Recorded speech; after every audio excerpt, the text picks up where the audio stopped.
think that we've segued into the number 7 on the agenda, and I think, Bob, we also have to look at who's the governance group going to be, and we've Right. only asked you to be for a brief period of time, a year, or however long it's been. And so what's the governance, where are the resources going to come from, what comes first, what's long range, those all things have to evolve yet. And we've been meeting, we've had a smaller group that we've called our kitchen cabinet that's helped to move all of these things forward. That group has to come together and figure out how we're going to carry out all this. Right, and I think I'm glad for Bob's question because he's reinforcing the fact that how wildly enthusiastic we're about this strategy. There are a couple of things that we know are going to be difficult. There's a pile of good ideas, but it's a very high pile. We can't do them all. It's like eating the elephant. We're going to have to pick out the ones that make the most sense that can be done in the short term window that get the biggest impact. And the other is resources. A lot of things that are great ideas, they do cost money.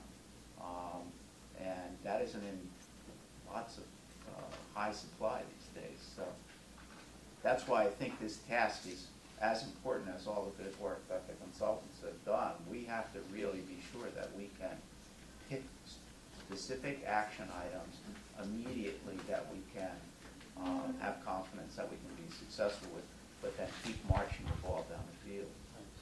The one thing that I would add in terms of this strategy compared to some other places that I've worked, perhaps Don will share this, this strategy is not contingent on 2 or 3 massive public infrastructure investments. Yeah. You know, we're not saying, well, we need to get federal money for this billion-dollar whatever.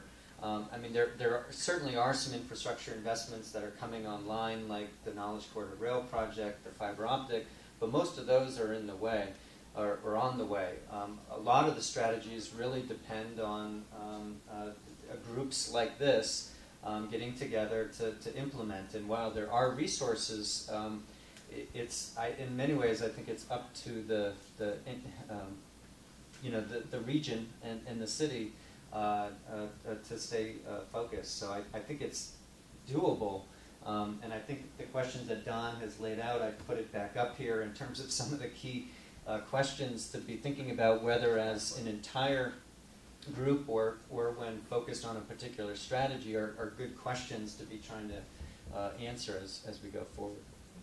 And I would remind you what we learned in business class: governance follows strategy, not the other way around. That's where we always get crosswise. Is we're going to solve some problems, we're going to put governance infrastructure in and do things. It's no. And what took place yesterday, looking at the chairs, is they refined the action items, they refined who the project leads are. You know, when you see project lead, you know, there's your accountability. I mean, it's already kind of built into this, but you know, governance should be built to make that strategy go, and it'll make it simpler. Any other questions, comments, concerns, whatever, from task force members? If I could say one thing, in the beginning of the presentation, Dan, you said at one point that creating economic development office is not doable, so some kind of satellite remote location. I just didn't understand if we have a lot of professionals in this room that are doing that. I'm not sure what you were getting at to say we can't create it, but Sorry, I probably didn't state it as clearly as I should have. It was specific to the notion of the entrepreneurial ecosystem strategy, and as part of that strategy, as drafted, there was a specific call to create like a new office that would help try to manage that. And I think a lot of the discussion, I wasn't actually part of this group, but I think a lot of the discussion was when it comes to various kinds of small business and entrepreneurial support, there's a lot of organizations that already do that work, and so what might be more important is integrating those as opposed to saying, well, there needs to be a new physical location in a new office. Right. Okay. Perfect. Other questions, Kip? Earlier meetings, we discussed recognizing that there was a large population of Holyoke that is uneducated, mired in poverty, unemployed. And I had hoped for some focus on economic development targeted at those people. How do we help that? How do we create jobs to reverse the poverty, and then perhaps the lack of education as momentum of that? And I think we've missed that. I don't see how we're creating jobs for low-skill, lower, uneducated, poor people. And I think we have a tough time executing any of these other things. We're not addressing that.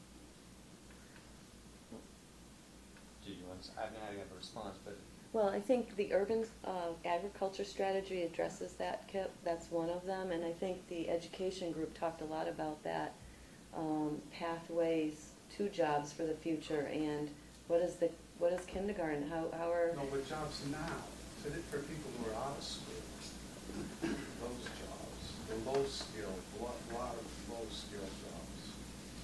And if we don't do that, we have neighborhoods full of impoverished, unemployed people. When it doesn't, I think it's hard to attract. Jim? I would agree it's not directly other than the urban agriculture, but if we're successful on scaling the low-cost energy, I mean, a lot of the development prospects we talk to have, low-skilled job opportunities in numbers that they would bring. So, it will indirectly address that issue, but we've got to be able to provide that low-cost energy to draw them in. And what we're doing at the Latino Chamber of Commerce is we're trying to tell people at this point, 70% of new jobs created in Massachusetts are from small businesses creating that, become their own employers and employees. So, offering the trainings that we offer and the trainings that other providers here offer are bridging that gap between becoming an employee and becoming a business owner and being an employer. So, I'm not sure if I.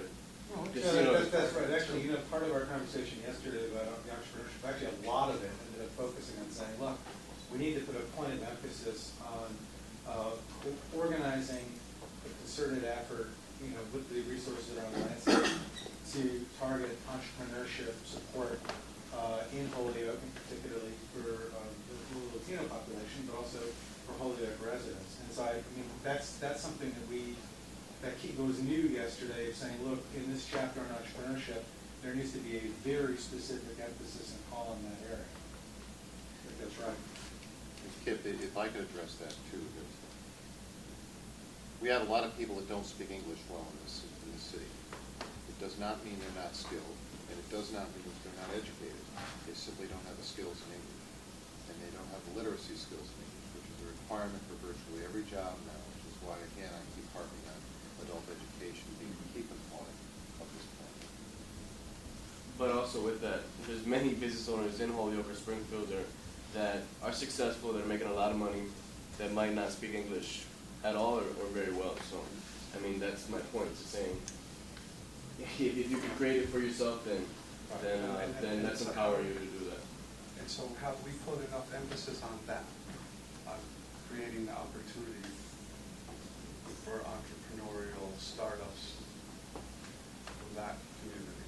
I go back to saying, I don't think that was appropriately emphasized in the chapter going into yesterday, but that was a high priority point of emphasis coming out of yesterday. And so when we see the redrafts of the chapter, we would expect to see that. One of the observations, like I said, I made yesterday, for what it's worth, is that honestly, there are a lot of nice things in there, in the action steps, but one of the most critical things we can do coming out of this, in my opinion, is to say that if there are 3 or 4 things areas of emphasis that we think we need to be working on, then getting sustained attention by the partners, by the folks who are on the landscape now, like you, and like the SBDC network, that can do sustained action is more, in other words, knowing that they're actually coming together and saying, how are we doing? How did this go? How's our outreach going? Who are we reaching? How do we measure that success? And because we all agree this is something that's really important we should be working on and having an impact on, that's actually more important than even just saying, for example, we got to do a business planning competition, how great we did. That's a nice thing to do, it's something we should do. But in the end, knowing that there are these areas of emphasis that we need to be working on is I think, more important than anything. I know also the Gateway Cities Group had a really great seminar on education and the challenges that gateway cities face around education. And I think looking at education in a different way, and as Andrew was describing, the wraparound services within schools, not only in education, but looking at the family, looking at work for families, looking at what their living situation's like, hooking them up with the necessary services, and that's something that the schools are really focusing on right now. I know John Mullen and I and a small group of people took a trip to Hamburg, Germany, to look at education, how they use their river, bike paths. I mean, it was an amazing trip. Architecture, and they have a lot of people that speak different languages that have come into Hamburg, and they use their community gardens as a way to teach language rather than going into classes, because a lot of people, the classes were full or people didn't want to go to classes, so they actually have a person there teaching language while people are doing community gardens. So some really interesting ways to look at that. And then again, looking at the vocational schools and how do we link kids that may not want to go to college and they need to get into jobs. How do we link them into jobs, and how do we do leaving early to go and work in a job, or summer internships? And so those are all the conversations that we've been having through our MIDAC group and with the vocational school as well.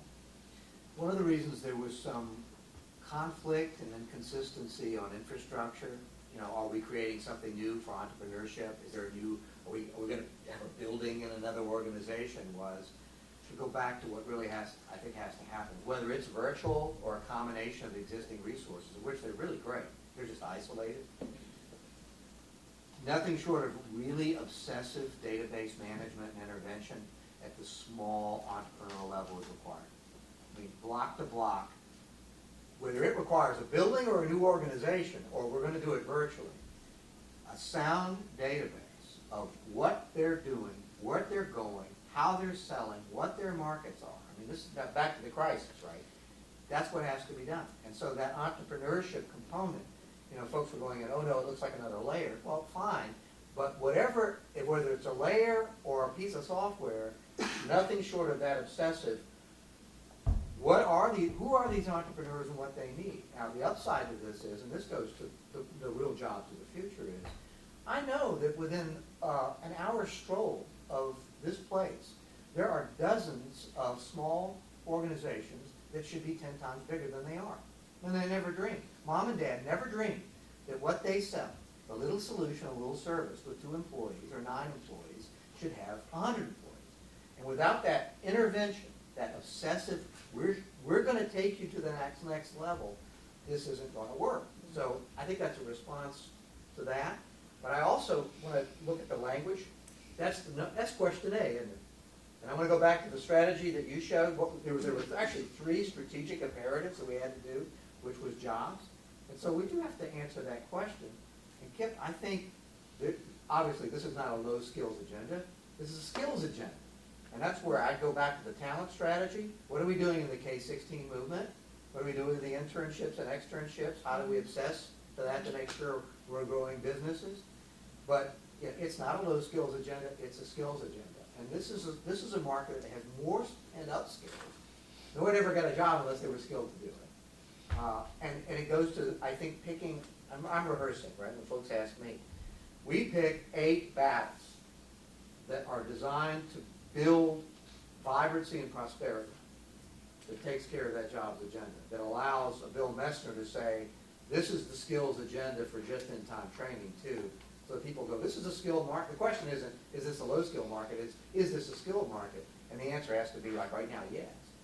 So I just want to go back and tie together all the pieces so that we can start figuring out what is the answer, because you got the question, Kim, that's the one on the street right now. Mhm. We gotta get that right as we build the strategy of the media. You know, the first time in my life, I'm teaching classism at the university in my city planning. And what it comes down to is the proletariat permanent underclass, which is emerging across the United States right now. Holyoke is a poster child for that. And unless there is that intervention across the board at each level, it seems to me that we have one opportunity in this century or to change that locally, to investigate that notion of the permanent proletariat for over 10% through this. And I think that what happens is that, yes, we've got all of those mechanisms in place. We don't have the monitoring. We don't have the economic sources that to sustain it. But the fact is that now is the only time, I think, in my life where I can see through municipal and regional interaction where this can change. And I don't want to think that this project is being simply to change the society as a whole, but there are areas of strategic intervention that can occur. And I think that's what I've heard here today more than anything else, is how can we use the projects that are coming forward in a way, we say specifically, we are going to make sure that Holyoke becomes a model for breaking up that permanent underclass. And it's a lot of fun. It's as simple as a silicon chip manufacturer, you know, realizing that a team like this is needed, and they found out that the paper suits that have to be cleaned in the clean rooms, you know, those get cleaned, not thrown away, they were being mailed 7 states away. Because the only cleaner, which is, by the way, STEM cleaning, high-tech cleaning, with high-paid jobs, you had to mail it. And a small SWAT team said, we're in the business of intervening, and they found a minority business development grant. They sat down with the good people that could get the job done. And doggone it, the high-tech cleaners is now sitting right there next to that catalytic event. And you know, for those of you looking, oh my gosh, this is hard, that's fun. You know, we can go from, the project you guys are talking about is that, you can just call it the fun stuff, get beyond strategy. So it does work, it does work. Pauline, did you have something? I was just going to go back to I appreciate Bill's comment about the arts and just remind everybody that there is a wonderful website called passportholyoke.org, and it's all one word, Passport Holyoke. And I really highly recommend it, and it is a compilation of, I think there's 24 groups right now here in the city, and it does try to keep a calendar of what's going on. Kathy was very instrumental in helping get this going. And actually, Bill is one of your staff people, is involved in keeping it up to date. Thank you, Pauline. Any other comments from the task force? I'd like to just say thank you to Tim and Kathy, particularly for your leadership, and also to HDR for, I think, putting together a tremendously comprehensive report. And having read and listened to the reports yesterday, I think you all deserve a lot of credit. To me, it seems like we need, I noticed yesterday with the strategy reports, there was a reluctance to prioritize. And some of that was time, and some of it was because there are so many things on the table. So I would like to have us at least consider that next steps are to prioritize and also to identify leadership, because that was a piece that kept coming up over and over, certainly in the 2 groups that I sat in, and then in some of the reports I heard that the groups need to be organized and the leadership needs to be identified. So I think we know who the leadership is. We just have to ask them to step up and assume those leadership roles. So I think that's what I hope will come out of this. But thank you very much. Okay, maybe quickly open up if there's any other comments from folks in the audience. Jeff? Jim?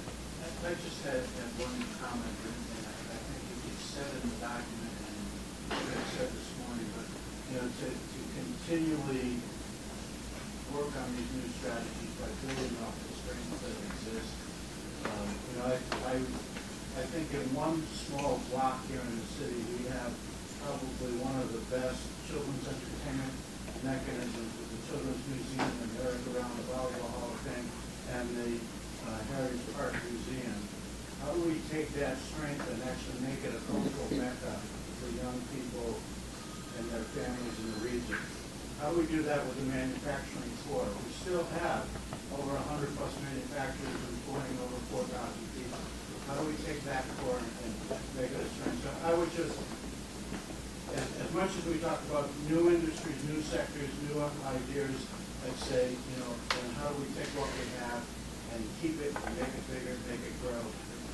Because expansion probably is the easiest and quickest economic development success. Anything else? Okay,